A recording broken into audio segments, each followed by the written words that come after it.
Commander Lee Tae-ho stood on the bridge of the UES Resilience, watching the stars through the massive viewing window. The ship was huge and strong, built by humans to explore the far edges of space where no one had gone before. His crew had been out here for 6 months looking for new worlds and signs of alien life, but so far they had found nothing but empty planets and dead rocks. Park Min-seo was working at her communication station like always. She was young and smart and never missed anything that came through the radio waves. Today she looked different, though. Her face was tight with worry, and she kept adjusting her headphones and checking her equipment over and over again. Commander Lee walked over to her station. The bridge was quiet except for the soft hum of the ship engines and the beeping of computers. Other crew members were doing their jobs, but everyone could feel that something was happening. Park Min-seo looked up at her commander with wide eyes. She had been listening to space radio signals for hours, trying to find something in all the background noise. Most of the time there was nothing, but today was different. Deep in all the static and cosmic sounds, she had found something that made her heart race. The signal was weak and strange. It came in patterns like someone was trying to send a message. The patterns repeated over and over again with numbers and symbols that looked like math problems. Park Min-seo had never seen anything like it in all her years of training. This was not from any human ship or station. Dr. Kim Soo-jin came running to the bridge when she heard about the signal. She was the ship expert on languages and alien communication. Her job was to figure out what aliens might be trying to say if they ever found any. She had studied every possible way that smart beings might try to talk to each other across space. Dr. Kim took the signal data and started working on her computers. She ran the patterns through every program she had. The math parts were easy to understand because math was the same everywhere in the universe, but there were other parts that seemed like words or ideas that she could not figure out. Captain Yoon Do-hee came to the bridge and called Earth Command on the long-range radio.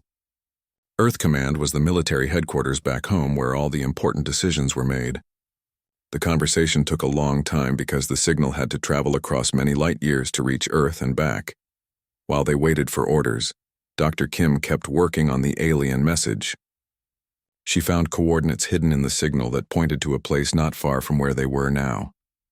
There were also what looked like star maps and pictures of planets. Someone was definitely trying to give them directions to find something. The breakthrough came when Dr. Kim realized the signal was not just information. It was a cry for help. The aliens were in terrible danger and they were asking for someone to come and save them. They called their enemies the Harvest and said these enemies were destroying whole worlds and killing everyone on them. What shocked everyone the most was that the aliens knew about humans. They had been listening to human radio and television signals for years. They knew that humans came from a dangerous world where life was hard and creatures had to fight to survive. They called Earth a death world, and they called humans Deathworlders. The alien message said they needed help from Deathworlders because they had never learned how to fight. Their worlds were peaceful and safe with no wars or dangerous animals. When the harvest came, they did not know what to do. They were asking humans to come and teach them how to fight back.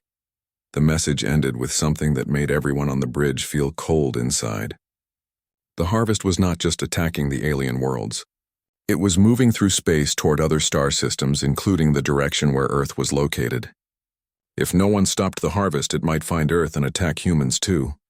Commander Lee gathered his senior officers in the meeting room. The room was small and plain, with just a table and chairs and a big screen on the wall. Everyone looked serious as they talked about what the alien message meant and what they should do about it. Captain Yoon showed everyone the coordinates from the signal.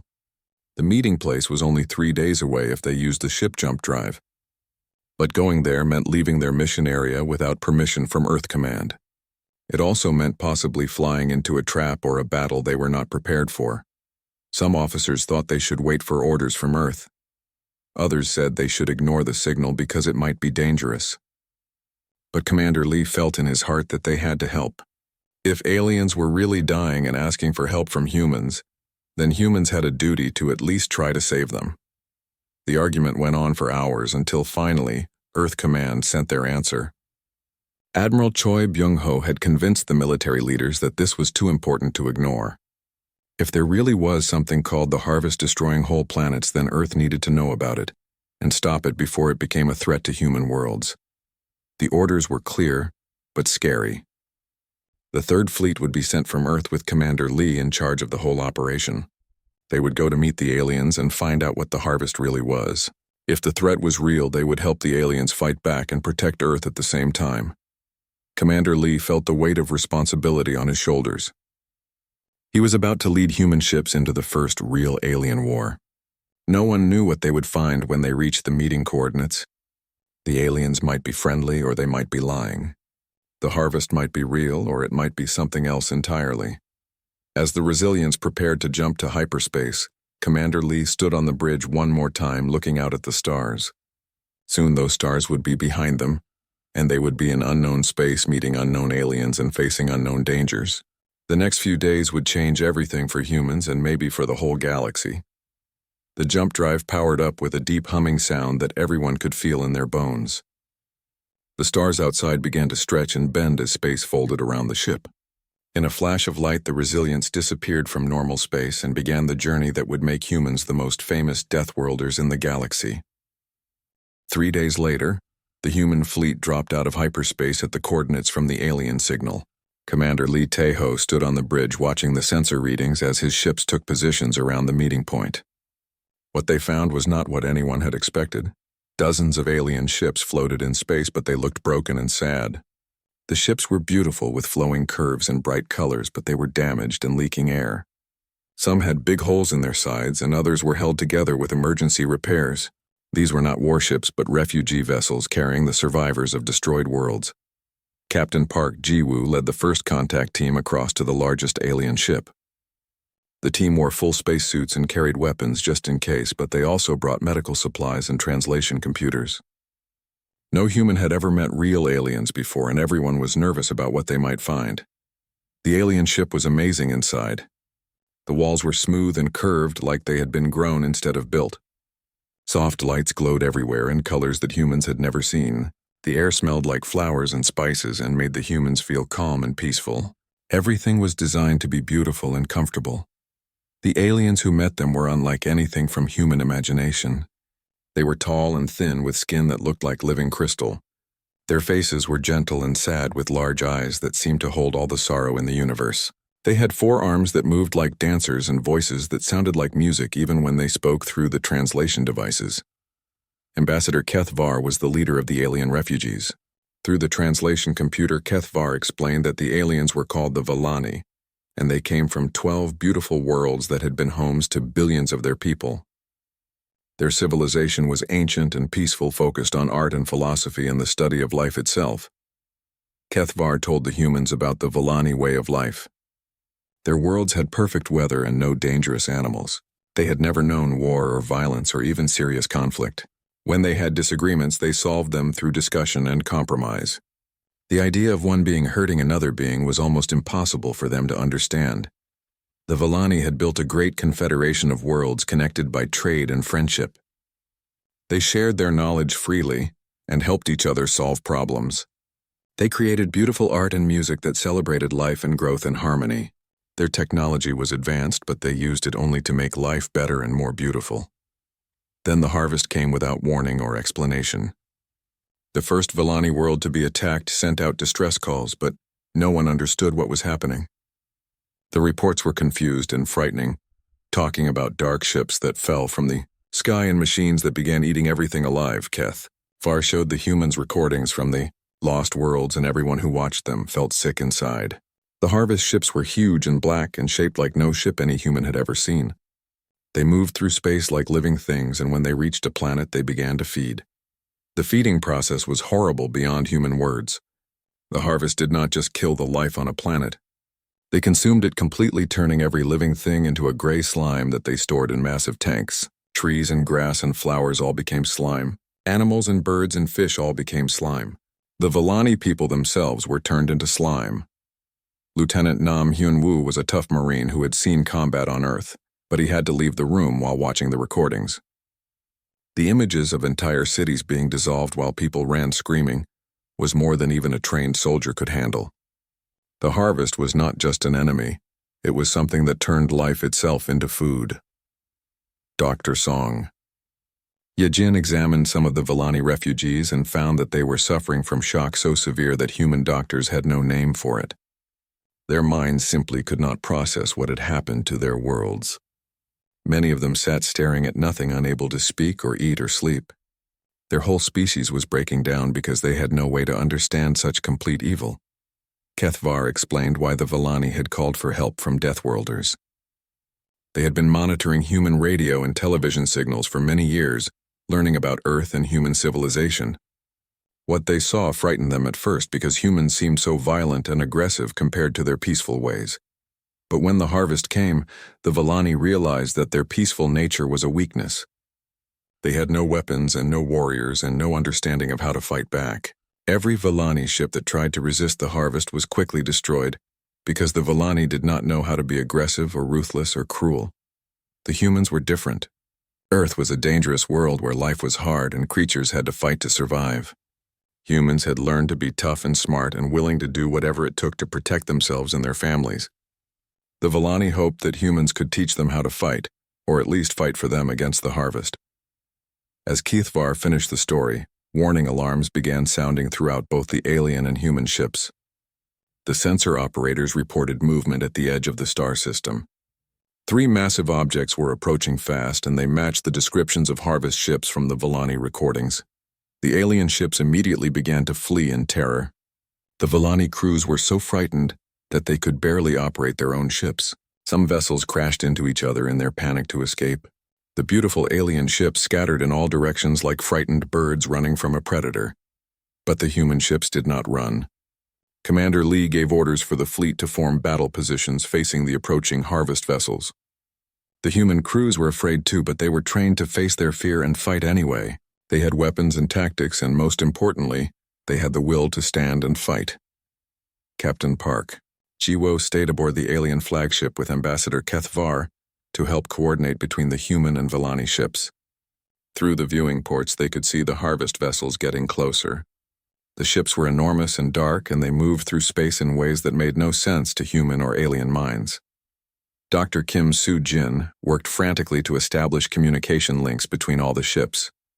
The Villani were too panicked to think clearly, but she managed to get some of them to relay sensor data to the human fleet. The information they gathered about the harvest was disturbing and strange. The harvest ships were not built like normal spacecraft. They seemed to be alive in some way, pulsing and flowing like gigantic sea creatures swimming through space. They were covered in what looked like organic armor, and they had weapons that seemed to grow from their bodies like claws or teeth. Commander Lee knew that this first battle would determine everything that came after. If the humans could fight the harvest and win, then maybe there was hope for the galaxy. If they lost, then both humans and aliens would become food for these cosmic predators. The next few hours would test everything that humans had learned about war and survival on their dangerous death world. News of the human victory against the harvest spread across the galaxy faster than anyone thought possible. Within days of the battle, strange ships began appearing at the edge of the star system, where Commander Lee Tae-ho had defeated the organic predators. These were not human ships or Villani refugees, but vessels from alien civilizations that most beings thought were extinct. The first to arrive were representatives from the Karani Republic. Their ships were sleek and silver, and moved through space with impossible grace. Captain Park Ji-woo led the diplomatic team that made contact with the Karani and discovered that they were survivors of a once great empire that had been fighting the harvest for over a century. The Karani looked like humans, except they were taller and had skin that shimmered with rainbow colors in the light. Their leader was Ambassador Telyarian, who spoke perfect human English because the Karani had been monitoring Earth communications for decades. They had been waiting for someone strong enough to fight the harvest and possibly win. Next came ships from the Thulk Collective, which was even stranger than the Karani Republic. The Thulk were insect-like beings that lived and worked together like a giant hive mind. Individual Thulk could not make decisions on their own, but together they could solve incredibly complex problems in minutes instead of years. The Thulk ships looked like they had been grown instead of built, with organic curves and living metal that seemed to breathe. Their representative was called Speaker of the Whole, and it communicated by having dozens of individual Thulk speak in unison, creating a voice that sounded like music made of words. The most mysterious arrivals were from something called the Whisper Worlds. No one knew what these beings looked like because they never left their ships, and they communicated only through encrypted messages that appeared on computer screens. Their ships were completely black and seemed to absorb light instead of reflecting it. Colonel Bei Min Ho was put in charge of organizing meetings between all these different species. This was harder than fighting the harvest because each alien race had completely different ideas about how civilized beings should behave. The Karani were polite and formal while the Thulk interrupted constantly, and the Whisper World's representatives refused to speak directly to anyone. The War Council meetings took place aboard the UES Unity, which was the largest human ship in the fleet. The meeting room had to be modified with different types of atmosphere and lighting to accommodate species that had evolved on completely different worlds. Some aliens breathed methane while others needed high levels of radiation to stay healthy. Each species brought their own story of fighting the harvest and losing. The Karani had tried to hide their remaining worlds behind energy shields, but the harvest had learned to penetrate any defense given enough time. The Thulk had attempted to reason with the organic predators but discovered that the harvest could not be negotiated because it did not think the way other intelligent life forms did. The Whisper Worlds had tried the most extreme solution of all. They had abandoned their physical bodies and uploaded their consciousness into quantum computers hidden in deep space. But even as digital beings, they were not safe, because the harvest had developed ways to consume energy, patterns, and information itself. Dr. Kwan Sujin was the human scientist assigned to study captured harvest biotechnology, and she made presentations that shocked all the alien delegates. Her research showed that the harvest was not evil in any way that made sense to normal minds. It was more like a cosmic immune system that responded automatically to what it perceived as infections or threats to galactic stability. The harvest had been programmed millions of years ago by some unknown species to maintain balance in the galaxy. When too many worlds developed advanced civilizations, the harvest would activate and reduce the number of intelligent species to manageable levels. It was not cruel or hateful, it was just following its original programming like a computer virus that had grown beyond all control. This knowledge explained why the harvest targeted thriving worlds with complex ecosystems and advanced civilizations. Biological diversity and technological development were the triggers that activated harvest feeding behavior. The organic ships could detect flourishing life from across star systems, and they were drawn to it like predators following the scent of prey. The alliance between different species faced serious problems from the beginning. The Karani had advanced shield technology and energy weapons, but their culture forbade them from building anything designed specifically to kill. They could provide defensive equipment, but they would not help manufacture weapons of war. The Thulk Collective had incredible industrial capacity and could build anything the Alliance needed, but their hive-mind decision-making process was frustrating to work with.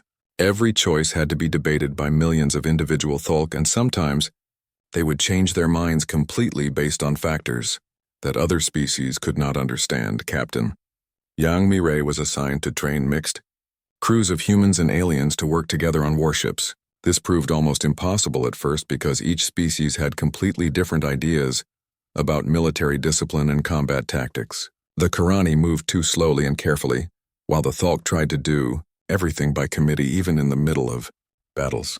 The breakthrough came when Lieutenant Commander Park Jinwoo proposed Operation Deathblow, which was a plan to attack 3 major harvest node systems at the same time. The nodes were massive organic structures that coordinated harvest activities across entire galactic sectors. If they could be destroyed simultaneously, it might disrupt the harvest network long enough to organize a proper defense. The plan was incredibly dangerous and would require perfect coordination between species that had never worked together before. The casualty estimates were horrifying, with some projections showing that half the Allied fleet might be destroyed in the attack. Many alien delegates argued that the plan was too risky and that they should look for safer alternatives. Admiral Ryu Sang-min gave a speech that convinced the reluctant aliens to support Operation Deathblow. He explained that the harvest had been growing stronger for millions of years, and that waiting would only make the situation worse. Half measures and defensive tactics had failed every species that tried them. The only choice was to attack with everything they had, or accept extinction as the inevitable result. The Whisper Worlds finally revealed some of their secrets to support the operation. They provided quantum communication technology that would allow the 3 attack fleets to coordinate their actions across vast distances. They also shared stealth technology that might allow some ships to approach the harvest nodes without being detected until it was too late. Preparations for Operation Deathblow took months of careful planning and training. Human engineers worked with Karani scientists to modify weapons for maximum effectiveness against organic targets. Thulk Industrial Worlds produced massive amounts of the chemical compounds that had proven so deadly to harvest bioships in previous battles. The most difficult part was training the different species to fight as a unified force. Humans were naturally aggressive and adaptable, but they had to learn to work with aliens who thought completely differently about warfare and sacrifice. The Karani were brave, but they hesitated to use weapons that caused unnecessary pain, even to enemies. The Thulk were efficient, but they sometimes ignored orders when their hive mind decided on different priorities. As the preparations neared completion, long-range sensors detected massive movement throughout the galaxy. Harvest fleets were converging from all directions toward the systems where the Alliance was gathering. The organic predators had learned about the planned attack, and they were preparing their own response. Commander Lee stood in the command center watching status reports from hundreds of Allied ships. Representatives from 4 different species worked side by side, preparing for a battle that would determine whether intelligent life would survive in the galaxy.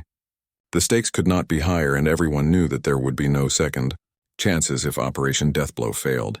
The final briefing included delegates from all member species gathered in the same room for the first time. Despite their differences and conflicts, they had become something unprecedented in galactic history, a true alliance of different worlds united by necessity and mutual respect. Whether that would be enough to defeat an enemy that had consumed countless civilizations remained to be seen. 6 months after Operation Deathblow, the galaxy was a completely different place than it had been before the harvest crisis began. Commander Lee Taeho now held the rank of Admiral, and he stood in the command center of the new Galactic Defense Coalition headquarters, built on the former Villani capital world of Serenity, Prime. Through the massive viewing windows he could see construction, crews from a dozen different species working together to build the most advanced military installation in galactic history.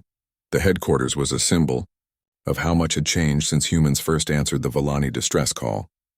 Ships from the Karani Republic worked alongside Thulk industrial vessels, while mysterious Whisper World's technology was integrated into defensive systems that no single species could have built alone. The cooperation was not perfect, but it was better than anyone had dared hope when the alliance was first formed. Admiral Lee spent most of his time in diplomatic meetings that were almost as challenging as the battles against the harvest had been. Each member species of the coalition had different ideas about how the galaxy should be defended and who should make the important decisions. The humans found themselves reluctantly thrust into a leadership role because they were the only species that seemed willing to make hard choices quickly. The Villani had made remarkable progress in recovering from their trauma, but they were still struggling to understand concepts like military necessity and acceptable casualties. Ambassador Kethvar worked tirelessly to help his people adapt to a universe where violence was sometimes necessary for survival. The beautiful garden worlds of the Villani were now protected by orbital defense platforms that seemed ugly and aggressive compared to their flowing architecture. Captain Park So-ra commanded the UES Unity, which was the first truly integrated vessel in the Coalition fleet. Her crew included humans and Villani and Karani, and even a few Thulk specialists who could interface directly with the ship computer systems. Training this mixed crew to work together had taken months, but the results were impressive when different species combined their unique abilities. The reconstruction efforts revealed how differently each species approached the challenge of rebuilding after catastrophe. Human engineering teams immediately began constructing military bases and weapon factories because they understood that the harvest might return. The Villani focused on memorial gardens and art installations to honor the billions who had died on consumed worlds. The Thulk took a completely different approach and started building massive communication networks to ensure that no world would ever be isolated and helpless again. The Karani developed new shield technologies that could protect entire star systems, but they refused to build offensive weapons because their culture considered such devices morally wrong. Dr. Cho Min-jung, led the scientific teams that were studying the ruins of destroyed harvest nodes and making disturbing discoveries about the true nature of the organic network. The biotechnology they found was far more advanced than anything the Alliance species had developed. Worse, it showed clear signs of having been designed by an intelligence that understood life and death on a cosmic scale. The most frightening discovery was that the harvest had not been created to destroy civilizations but to preserve them. The organic network was designed to prevent any single species from becoming powerful enough to threaten the stability of the entire galaxy. By consuming advanced civilizations before they could develop certain technologies, the harvest was actually protecting less advanced species from being dominated or exterminated. This revelation created serious debates within the coalition about whether defeating the harvest had been the right choice. Some alien philosophers argued that humanity had destroyed a system that had maintained galactic peace for millions of years. Others pointed out that the harvest method of preservation involved turning entire civilizations into organic slurry, which was hardly an acceptable solution. Ambassador Lee Hyojin was responsible for managing the complex political relationships between coalition members, and she found the job almost impossible. The Karani wanted to establish philosophical guidelines for the use of military force, while the Thulk insisted that all decisions should be made by consensus among billions of individual minds. The humans just wanted to build enough weapons to defend against whatever was coming from the galactic core. The deep space monitoring stations that Dr. Song Ye-jin had established throughout the Outer Rim were detecting increasingly disturbing signals from the direction of the galactic center. Something ancient and powerful was definitely awakening in response to the destruction of the harvest network. The signals contained mathematical patterns that suggested intelligence on a scale that made even the harvest seem small by comparison. Lieutenant Commander Park Jinwoo was now in charge of coalition intelligence, and his reports made everyone nervous.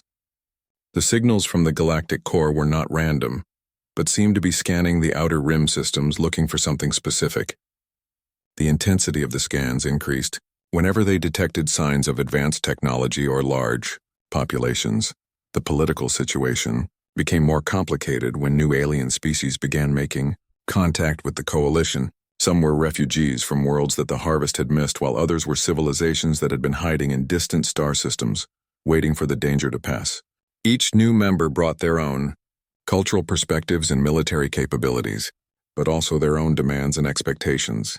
Captain Yang Mi-rae was training the next generation of coalition officers at the new military academy on Serenity Prime. Her students included young beings from 8 different species learning to work together using tactics that combined human aggression with alien innovation.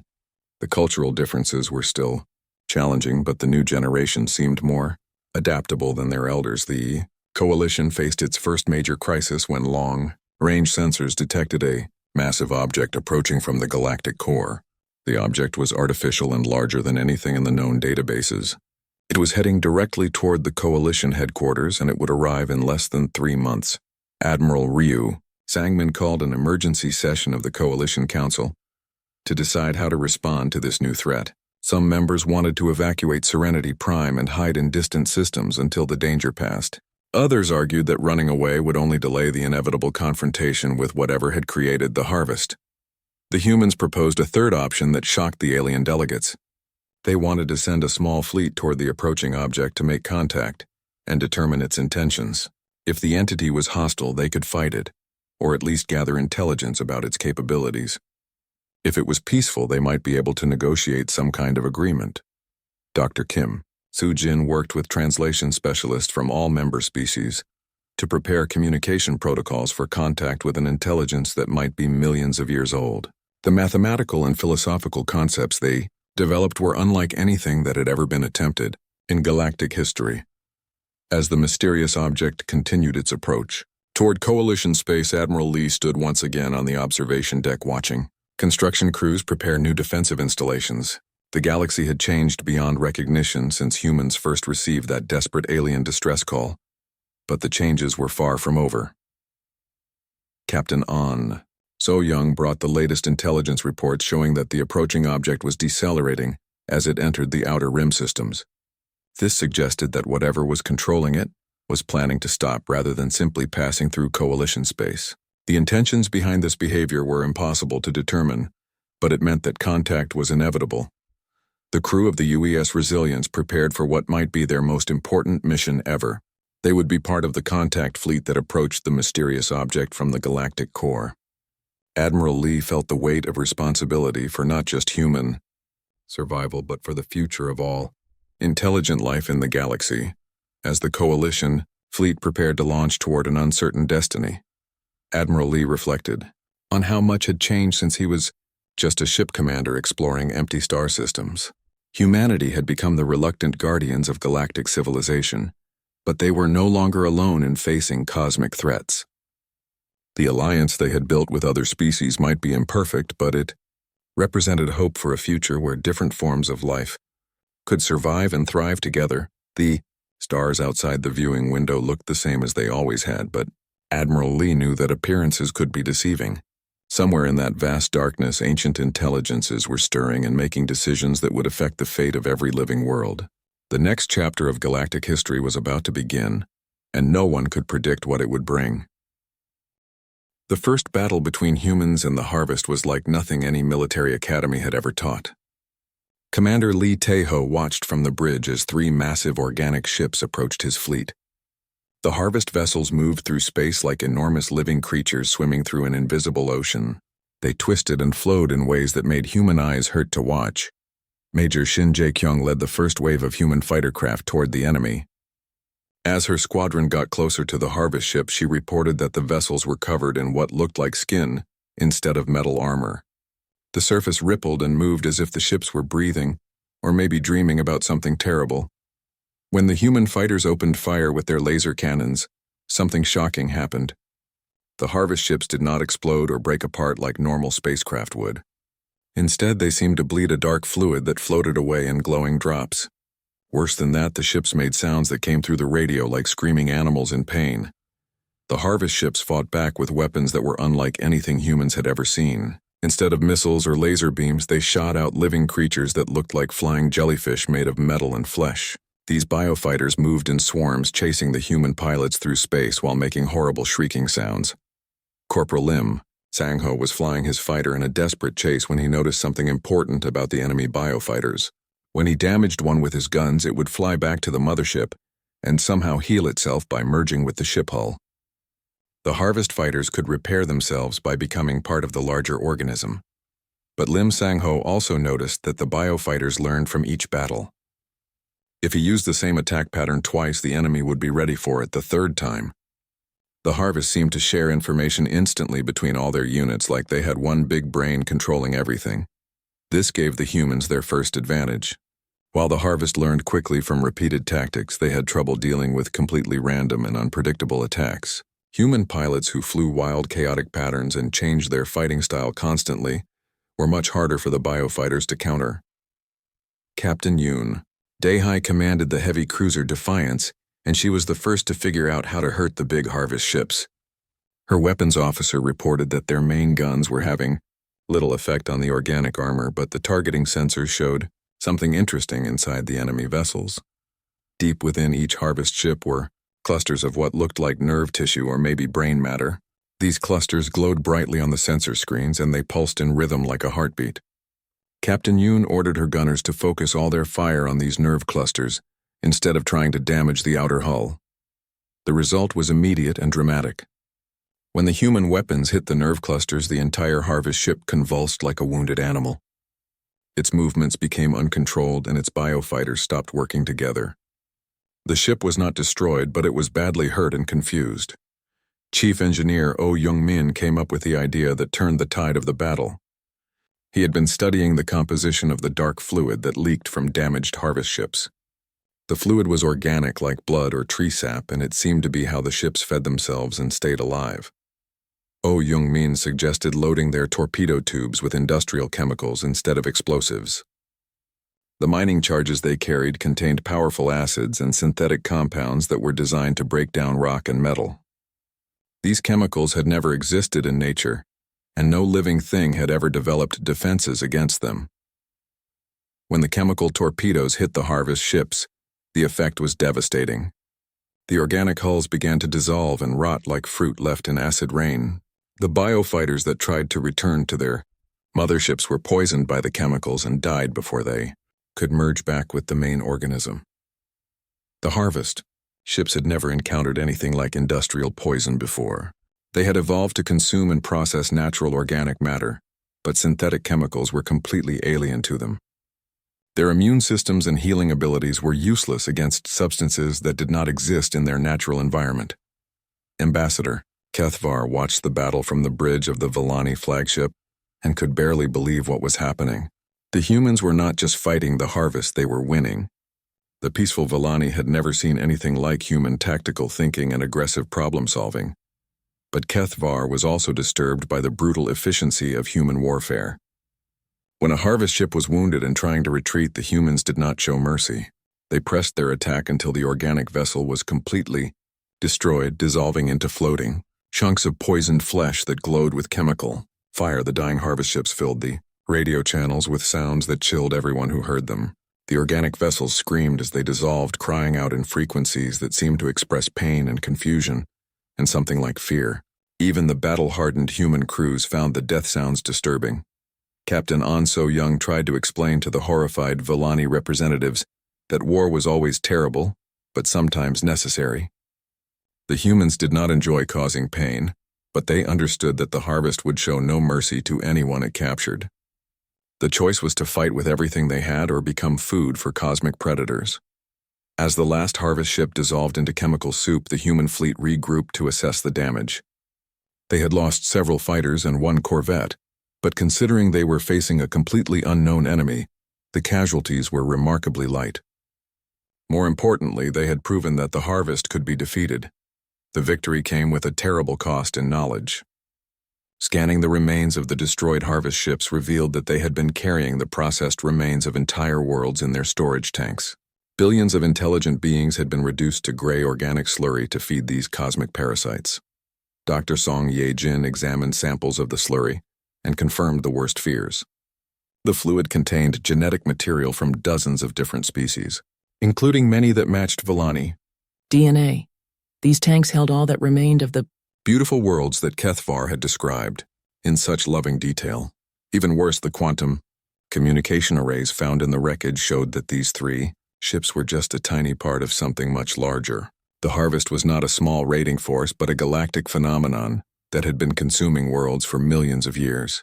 The signals they intercepted suggested hundreds or maybe thousands of harvest fleets operating throughout known space. Intelligence Officer Lieutenant Commander Park Jinwoo worked through the captured data and made a discovery that changed everything. The three ships they had just destroyed had been broadcasting news of the battle back to the main harvest network. Every harvest fleet in the galaxy now knew that something called humans had fought back successfully. This meant that Earth and all human colonies were now marked as threats that needed to be eliminated. The harvest had probably never encountered serious resistance before, but now they knew that Deathworlders could poison their ships and kill their biofighters. The cosmic predators had learned that there was something in the galaxy that could hunt them back. Commander Lee gathered his officers for an emergency meeting, while the Villani ships slowly returned from their panicked flight. The humans had won their first battle, but they had also announced their presence to an enemy that spanned the entire galaxy. The war against the harvest had officially begun, and Earth had just become the primary target. Operation Deathblow began at exactly the same moment across 3 different star systems, separated by thousands of light years. Commander Lee Tae-ho led Attack Fleet Alpha toward Harvest Node Prime, which was the largest organic structure anyone had ever seen. The node was the size of a small moon, and it pulsed with bioluminescent patterns that could be seen from the edge of the star system. The approach to Node Prime was terrifying even for experienced human crews. The organic structure was surrounded by thousands of harvest bioships that moved in complex patterns like schools of predatory fish. Smaller defensive organisms floated between the larger ships, creating a living barrier that seemed to watch the approaching Allied fleet with countless glowing eyes. Captain Kim Young-ho commanded the heavy cruiser Valiant in the first wave of the attack. His ship was loaded with chemical torpedoes and modified mining charges designed specifically to poison organic matter. As his squadron approached the outer defensive ring, the harvest organisms began to react with movements that looked almost like excitement or hunger. The Battle began when human fighters launched their first strikes against the bioship perimeter. The Harvest defenders responded instantly with swarms of flying organisms that moved like living missiles, seeking targets among the Allied ships. The space around Node Prime filled with weapons fire and dissolving organic matter as both sides fought with desperate intensity. Major Shin Jae-kyung led her fighter squadron through the maze of Harvest defenses using the unpredictable flight patterns that had worked in previous battles. But this time the Harvest was ready for human tactics.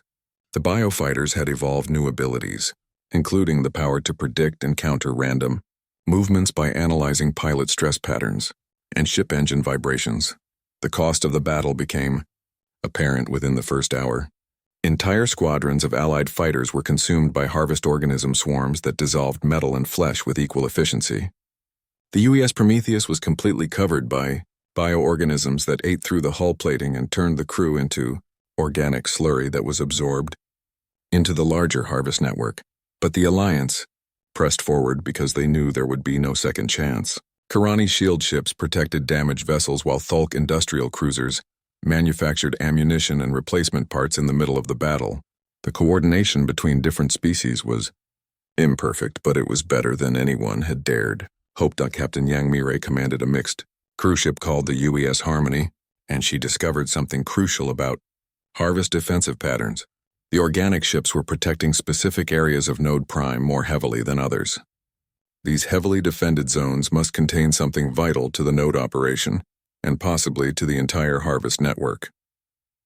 Dr. Hong Eunji was working frantically in her mobile laboratory aboard the science vessel Discovery. She had been studying quantum communication patterns between Harvest organisms, and she made a breakthrough that changed everything.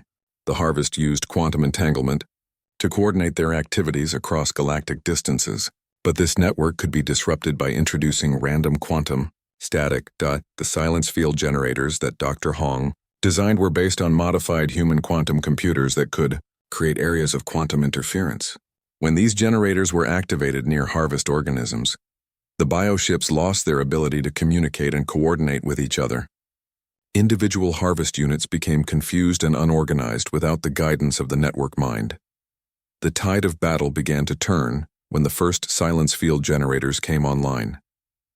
Harvest bioships that had been moving in perfect coordination suddenly started colliding with each other and firing at their own allies.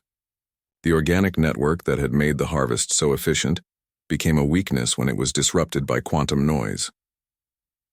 Captain Park. Jin Woo led a desperate assault on the most heavily defended section of Node Prime. His ship, the UES Thunder, carried a quantum disruptor device that needed to be planted directly into the node core structure. The mission was essentially suicide because the ship would have to penetrate deep into the organic fortress, and the crew would probably not survive long enough to escape. As Node Prime began to take serious damage from the Allied assault, something unprecedented happened. The massive organic structure began to emit communication signals directed at the human fleet. For the first time in galactic history, the Harvest was trying to talk instead of simply consuming everything in sight. Admiral Ko Jinsu was monitoring communications aboard the command ship when the Harvest message came through the translation computers.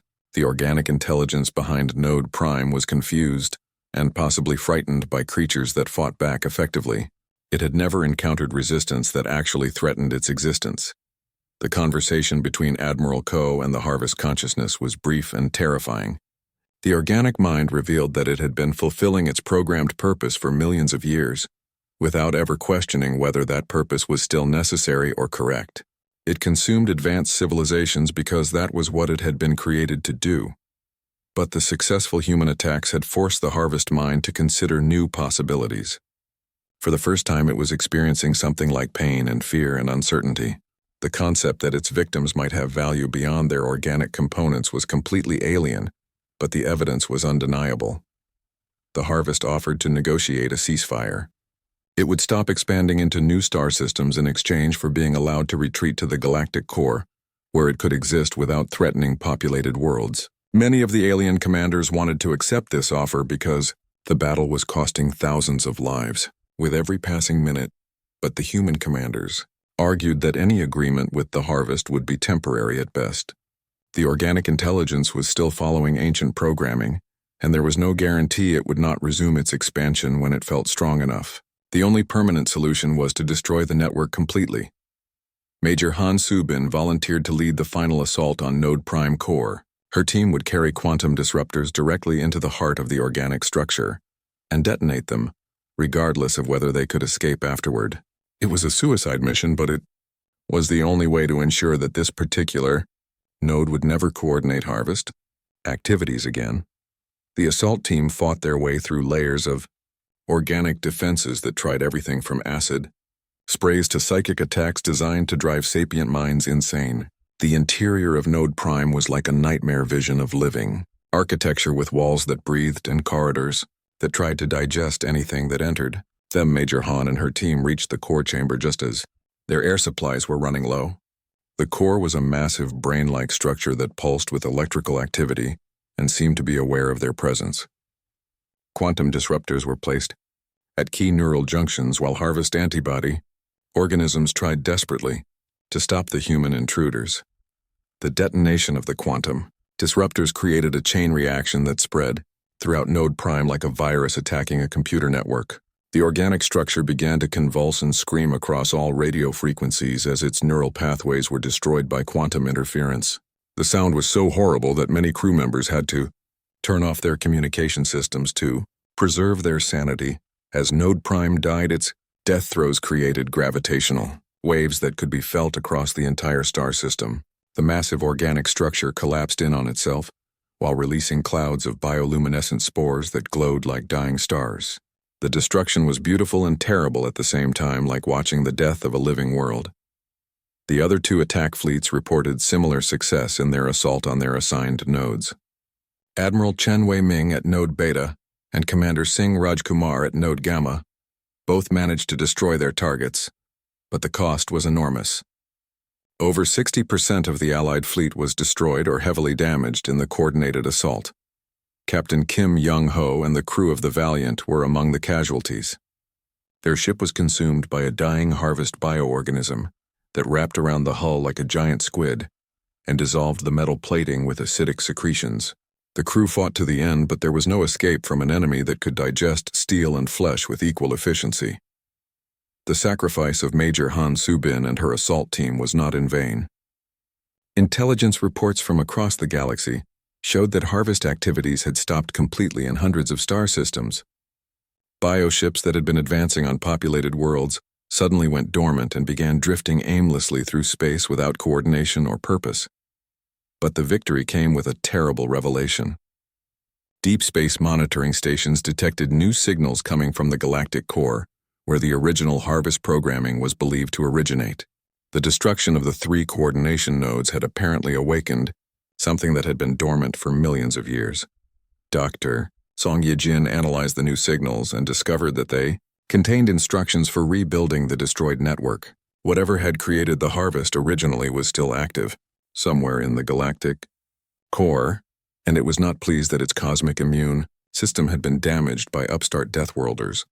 The Allied fleet regrouped around the ruins of Node Prime.